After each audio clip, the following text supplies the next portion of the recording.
The first thing you notice is not the broken houses. It's the silence. A heavy, breathless silence settling over Jamaica after Hurricane Melissa ripped through the island. In that silence, you can almost hear a mother fanning her baby in a dark room with no electricity. You can picture an elderly man sitting on his porch in the thick Caribbean heat, staring at a dead generator that never arrived. You can see a nurse in a dim hospital hallway praying that the backup power won't fail while newborn babies sleep in warm, fragile incubators. This is the Jamaica the world saw in those first days after the storm, an island bruised, battered, but still standing. A people who refused to fall. Neighbors sharing food from half-empty cupboards. Fishermen using whatever fuel they had left to rescue strangers from flooded streets. Young people clearing roads with their bare hands long before government trucks showed up. Jamaica did what Jamaica has always done. It rose from the rubble with courage, community, and dignity. But then something unexpected happened, something that shocked even those who had already survived the worst. After the world sent emergency aid money, medicine tents, water systems, and yes, generators, Jamaica's own government announced that the people would not receive these life-saving machines. They would have to borrow them, sign for them, return them in perfect condition, as if survival were a rental agreement, as if families who lost everything were customers in a hardware store. And so a question began to echo across the island.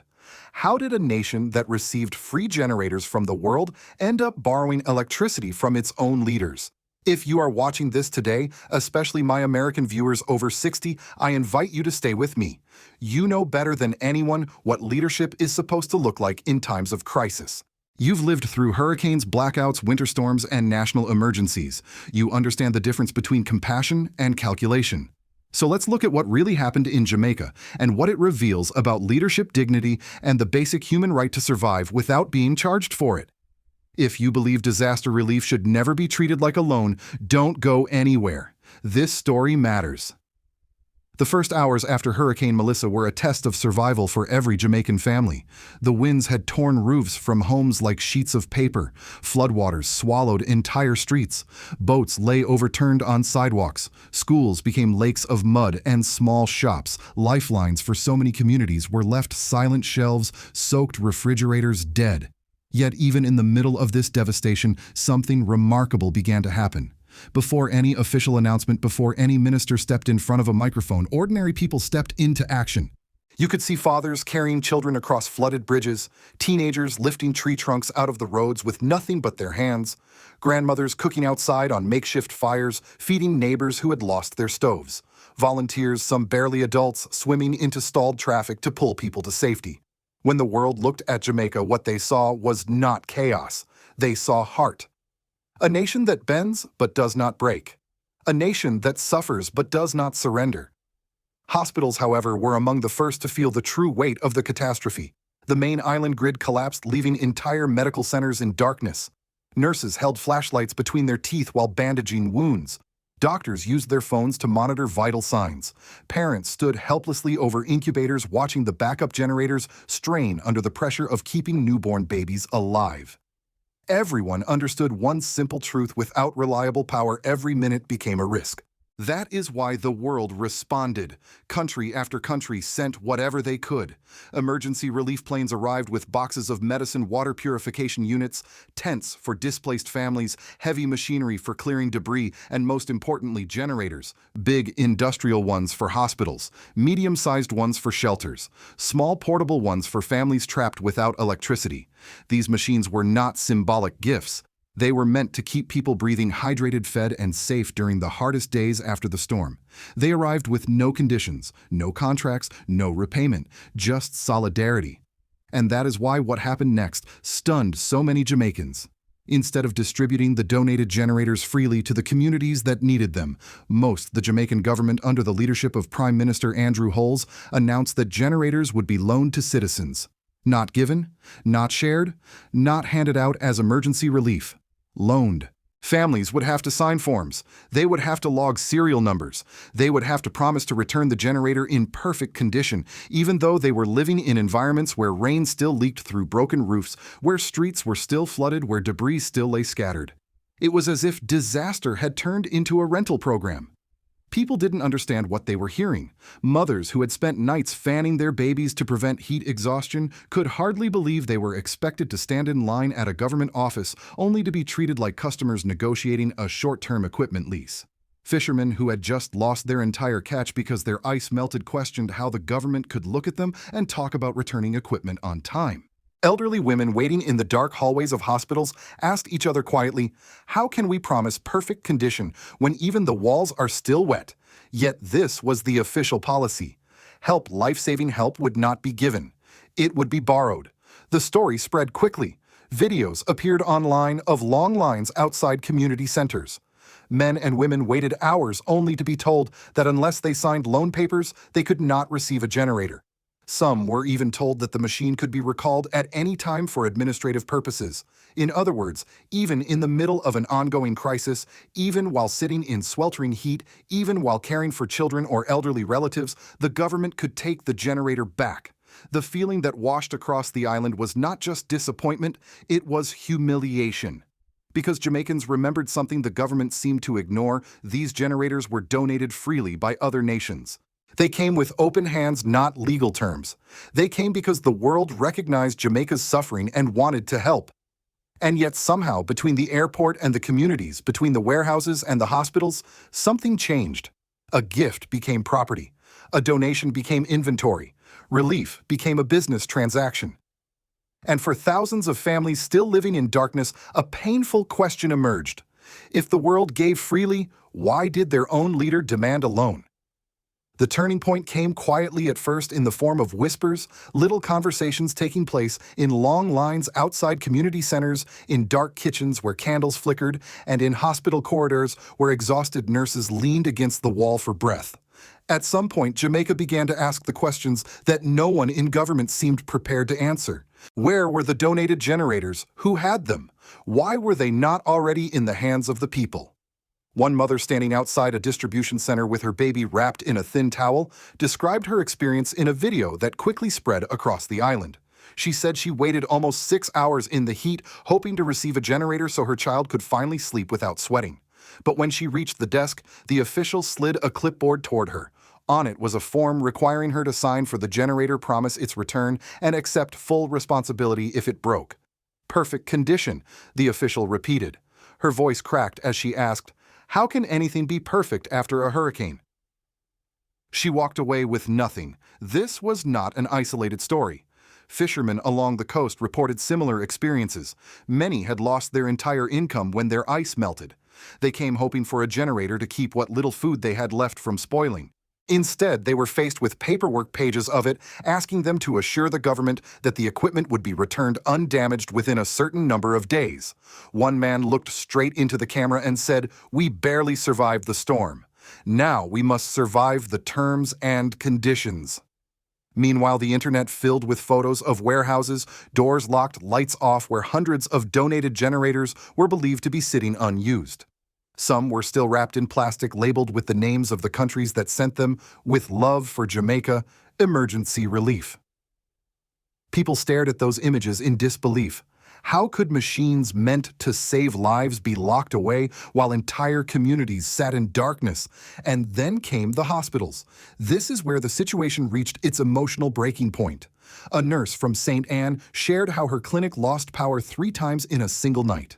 The backup generator coughed, rattled, and nearly died while infants slept in incubators.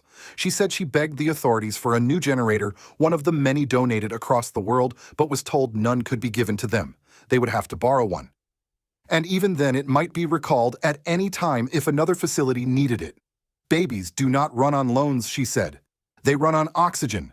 Her words became the heartbeat of the national outcry. More and more Jamaicans began speaking openly. Videos flooded social media. Radio stations buzzed with callers questioning the morality of the government's policy. Community leaders demanded explanations. Pastors spoke from their pulpits, reminding their congregations that compassion must come before bureaucracy. Even people who rarely engaged with politics felt something inside them stirring. Because what was happening was not just a logistical failure. It was not even just mismanagement. It was a betrayal.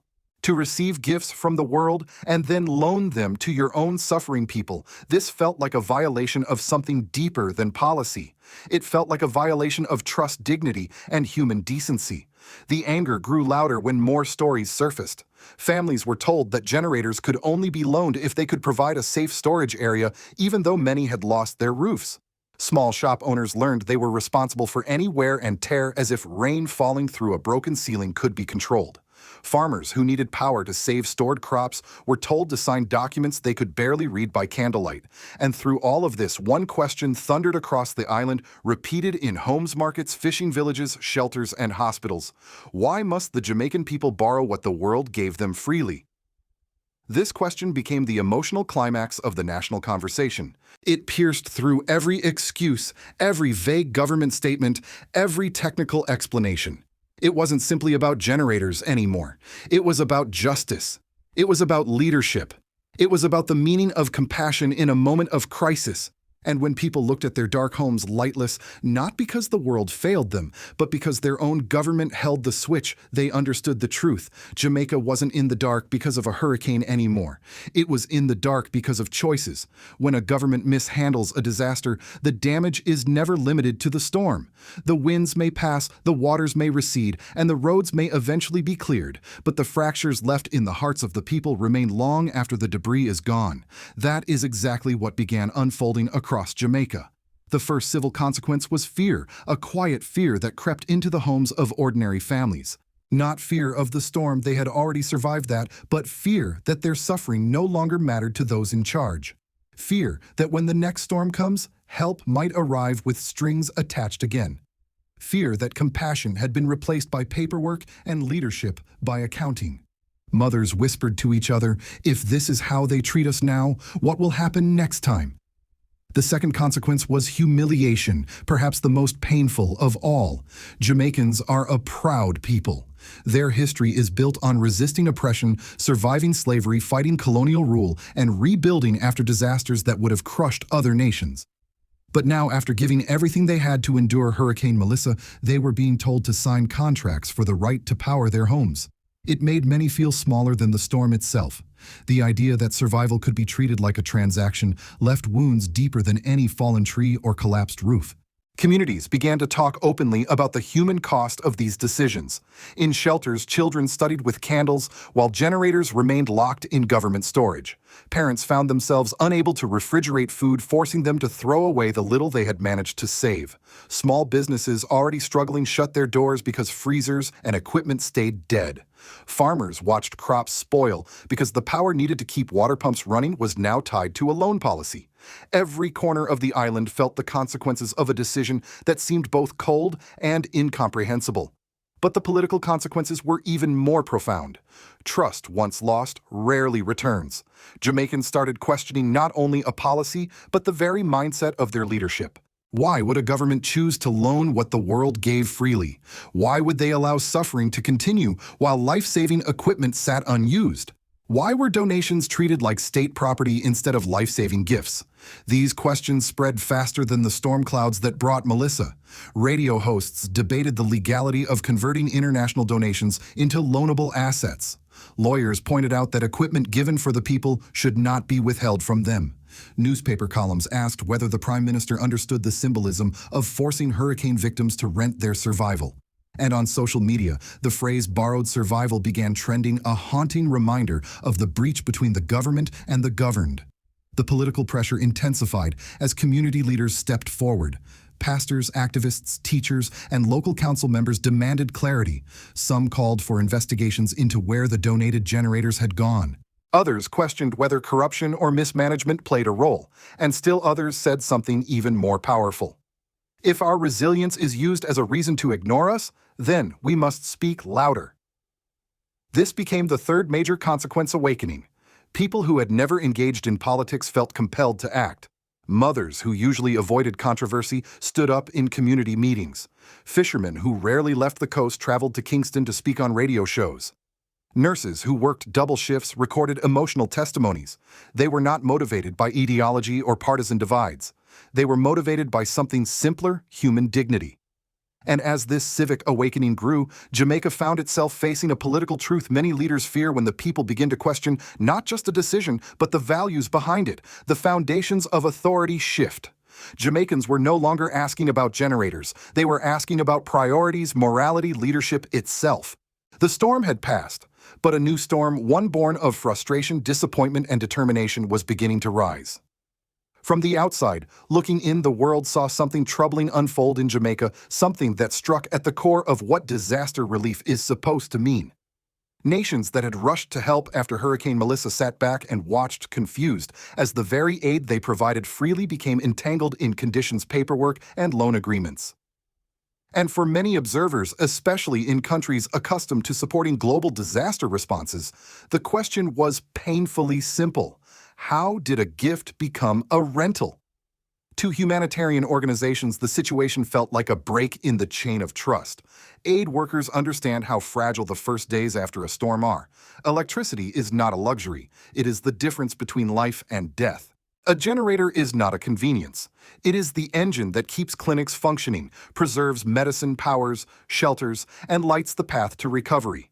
When international partners give such equipment, they do it with a single expectation that it reaches the people immediately and unconditionally. So the world watched with unease as reports surfaced about Jamaica loaning rather than distributing donated equipment.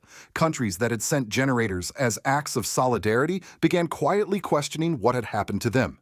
Relief agencies wondered how their contributions ended up behind bureaucratic locks.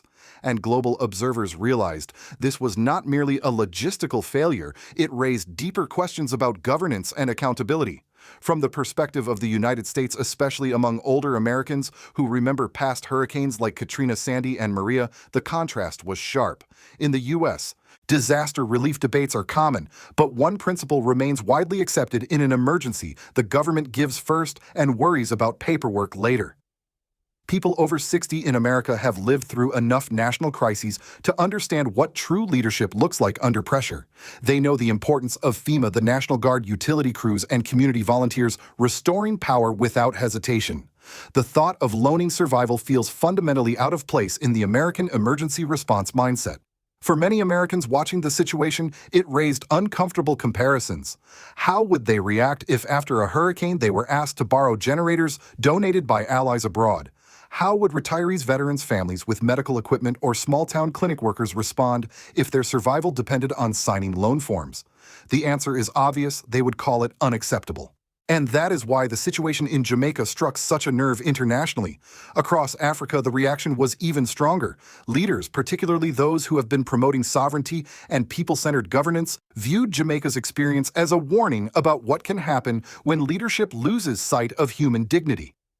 In Burkina Faso, President Ibrahim Traoré's government had been emphasizing the principle that solidarity must be free, especially during disaster recovery. African commentators pointed to the Jamaica case as evidence of a global problem. When governments treat citizens like clients, relief becomes business, not compassion.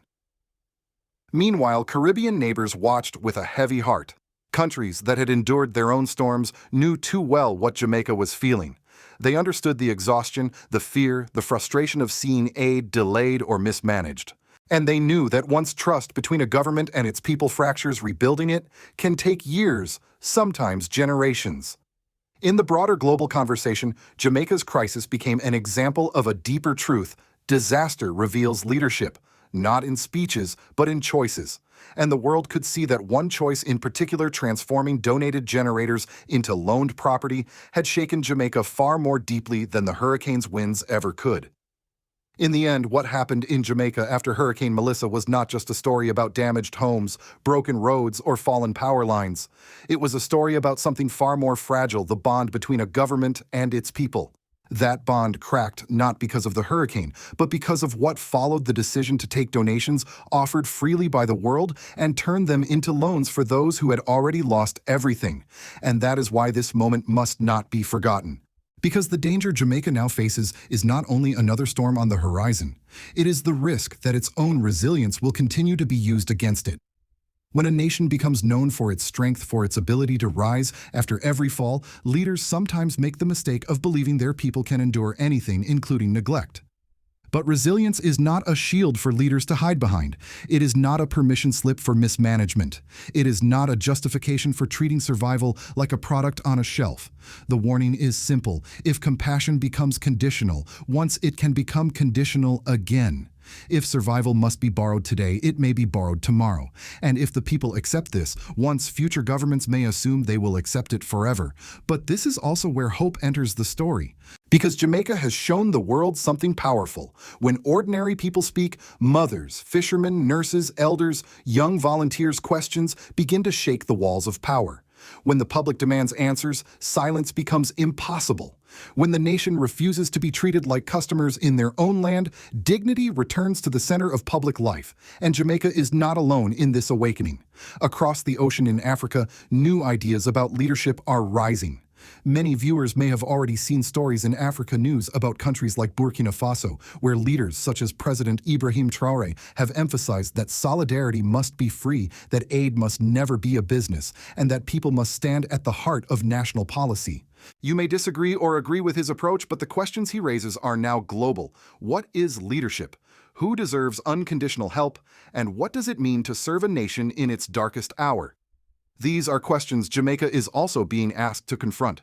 So before we close, I want to ask you, especially my viewers in the United States over 60, those who have seen disasters come and go, those who know the true weight of leadership in moments of crisis. If your town were destroyed by a storm, would you accept borrowing your survival from your government?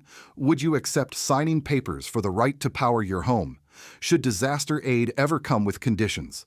Tell me your answer in the comments. And finally, a message for every viewer who believes in dignity, justice, and true leadership. Please share this video if you feel you are among the first to understand and support the rising spirit of solidarity coming from Africa and from leaders like Ibrahim Traoré.